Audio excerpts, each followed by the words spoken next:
Today I'm going to show you how I spend time with Jesus, and trust me, you're going to want to watch to the end of this video because I know that this is going to help you. So many times we want to be led by God. We want to know what His plan for our lives is. We want to know Him. Maybe we're facing something and we don't understand why or what's going on or how we can come out of it. But guess what? God has all the answers, and God loves you, and He wants to help you. He wants to guide you through this life. And so if you want to know the answer to those questions, the foundation of everything should be the Lord. He is your foundation. He's your firm foundation that no matter what comes, you will not be shaken. But how do we make Him our foundation? It's by spending time with Him. And so we can do that every morning when we wake up. I'm going to show you how, so keep watching. So I just woke up, still in my pajamas, no makeup, no hair done, nothing. This is honest, true, raw, and real because y'all, we gotta be real with each other. We don't always have time to make it all aesthetic and cute, and I think that those are great things if you like to do that. But for everyday life, we need to do things that are just practical and possible. Something that I found in spending time with Jesus is that He doesn't expect perfection. He just sees our hearts, and He loves our hearts. You might not have perfect Bible journaling with illustrations and everything, and maybe there have been days that you just didn't open up the Word at all. Maybe there have been days that you have been so overwhelmed by everything going on that you didn't even pray. Do not let those things keep you. Don't let the shame of that keep you from spending time with God, because He's just waiting on you and He just wants to spend time with you. It doesn't have to be that difficult. I think that we overcomplicate so many things, but God makes it so simple for us.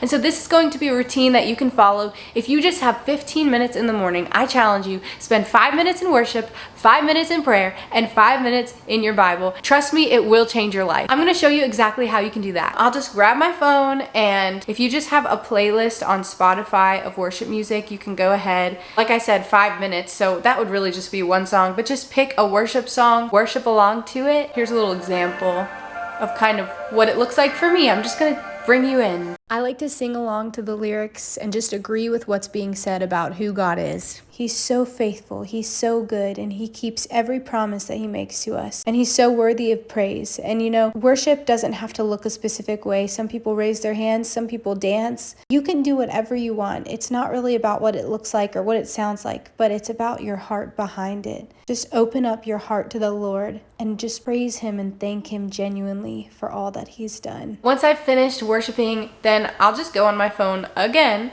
and I will set a timer for literally 5 minutes, and I will use that 5 minutes to pray. If you're wondering, like, Allie, like, how do I pray? What do I pray about? Like, what does that look like? Just talk to Him about whatever's on your heart. He just wants to know your heart. And here's the thing, He already knows what's going on, but there's something so beneficial to us about talking to Him. Be honest with God. Tell Him how you really feel. I mean, if you've read through Psalms before, you see the psalmists, how they are very raw and honest with God if they're in anguish, tired, burnout feeling, and stuff like that. But do not stay in those spots of defeat, because the truth is Jesus came and He already won the victory for us on the cross. So we are more than conquerors through Christ Jesus. We don't have to be downcast. We don't have to be defeated. Well, we have victory through Christ. And so use prayer as a time to connect with God and also to process what's going on in your life. But then make sure, and this is so important, that you remind yourself of the truth of what God's word says.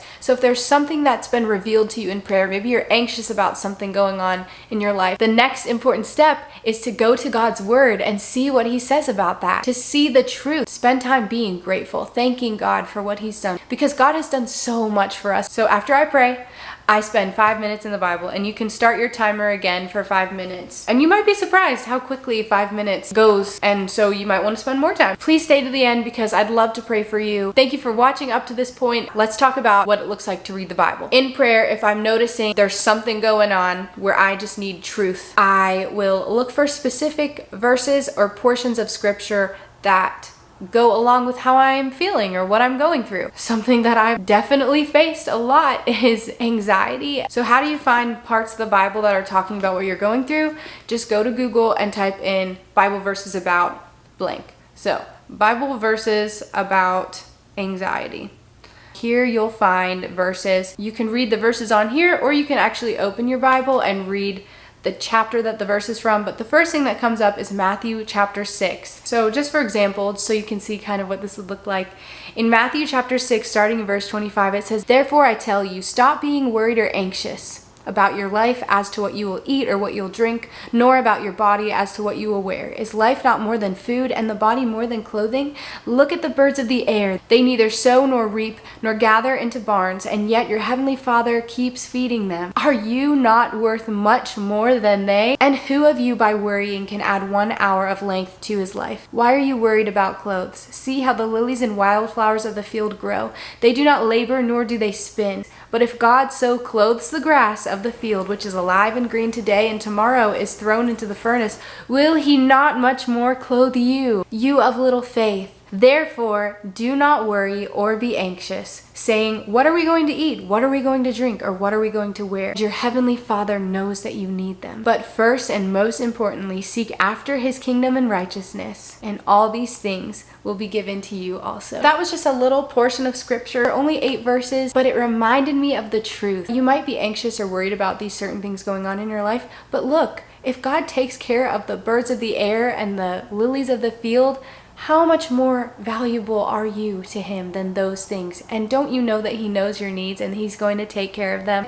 Even though I may feel anxious, I know the truth. I know the truth that my God cares for me. He loves me. And when I seek him, I will find him. And all these things will be added to me. And so something that I can do is I can meditate on this scripture. I can think about this scripture all day. Whenever I'm starting to feel anxious, I can just say, my heavenly Father knows what I need. I really hope that helped. Like I said, 5 minutes in worship, 5 minutes of prayer, and 5 minutes reading the word. So let's pray. Heavenly Father, thank you so much for my friend. God, I am so inspired by them, by their hunger and thirst for you, that they want to know how they can spend time with you. God, I pray that every person watching this video would be touched and changed. God, thank you that they are going into deeper parts of their relationship with you. Thank you that they're going to be getting to know you even more, and that they will start to understand the callings that you've placed on their life, God, and they will truly just know your love, which surpasses knowledge, God, and that they will no longer have to walk in fear and anxiety and frustration and depression, but God, that you are taking them to a place of joy